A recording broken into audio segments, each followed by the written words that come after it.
नमस्कार। आइए आज आपको जन्म कुंडली में चंद्रमा से निर्मित होने वाले एक दोष के विषय में बात करेंगे, जिसको कहते हैं किमद्दुम दोष। तो उसको आप समझ लीजिए, बहुत आसान सा सूत्र है कि चंद्रमा जिस किसी विभाव में बैठे हों, उससे एक घर आगे अथवा एक घर पीछे दोनों भाव खाली हों, उसमें कोई ग्रह ना बैठे हों। सूर्य राहु केतु के अलावा यदि सूर्य राहु केतु बैठे हैं तो भी किमद्दुम दोष निर्मित होगा। चंद्रमा से एक घर आगे एक घर पीछे कोई ग्रह ना बैठे हो तो किमद्दुम दोष निर्मित होता है। अब इस दोष के कई स्टेप होते हैं, आइए उसको समझते हैं।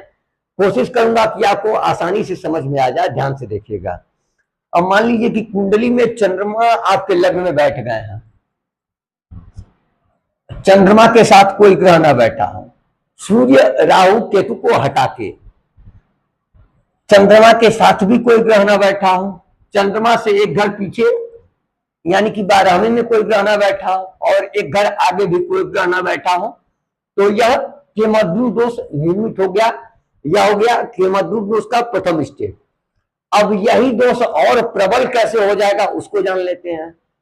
चंद्रमा के साथ भी कोई ना हो, एक घर आगे पीछे भी ना हो।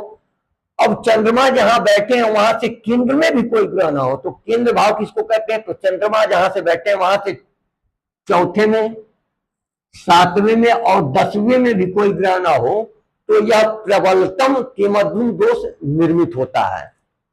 अब देखिए, अब यही दोष आपकी कुंडली में यदि 6वें, 8वें और 12वें भाव में चंद्रमा बैठकर किमद्दुम दोष बना, तो ऐसे में जातक मतलब अर्श से फर्श पर आ जाता है।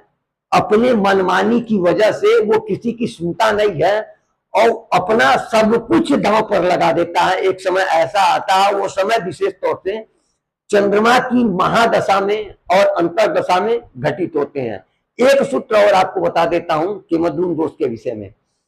यदि चंद्रमा अमावस्या के आसपास के हों तो यह प्रबलतम की मतलब आपको एकदम खून के आंसू रुलाने वाली स्थिति लाएगा, यह किमद्दुम दोष। तो आप भी अपनी कुंडली उठाइए और देखिए कि क्या आपकी कुंडली में किमद्दुम दोष है, और यदि है तो किस लेवल का है।